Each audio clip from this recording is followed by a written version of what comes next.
হুজুর, কয়েকদিন ধরে দেখছি মাদ্রাসা বন্ধ করে দেওয়ার অনেক বক্তব্য আসছে সোশ্যাল মিডিয়ায়।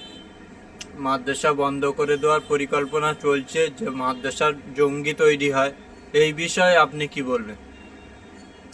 শুনুন, সোশ্যাল মিডিয়া আপনারা দেখছেন, আমরাও দেখছি, যে বা যারা এমন কথা বলছেন, প্রথম কথা, তারা মাদ্রাসা সম্পর্কে কিছুই জানেন না। তারা মাদ্রাসা সম্পর্কে কিছুই জানেন না। মাদ্রাসায় জঙ্গি তৈরি হয় না, মাদ্রাসায় প্রকৃত মানুষ তৈরি হয়। আপনি দেখাতে পারবেন কোনো জায়গায়, কোনো বৃদ্ধাশ্রমে যান?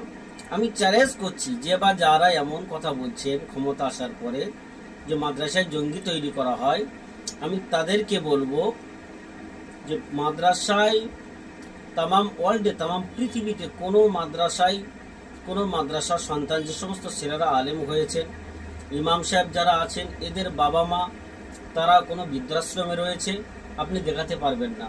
কিন্তু চাকরিজীবী, কলেজে পড়ান, ইউনিভার্সিটি পড়ান, হাই স্কুলের টিচার, আপনি লক্ষ্য করে দেখবেন এদের বাবা মারা তারা বৃদ্ধাশ্রমে রয়েছে, ঝাড়ুদারদের হাতে তারাও মার খাচ্ছে।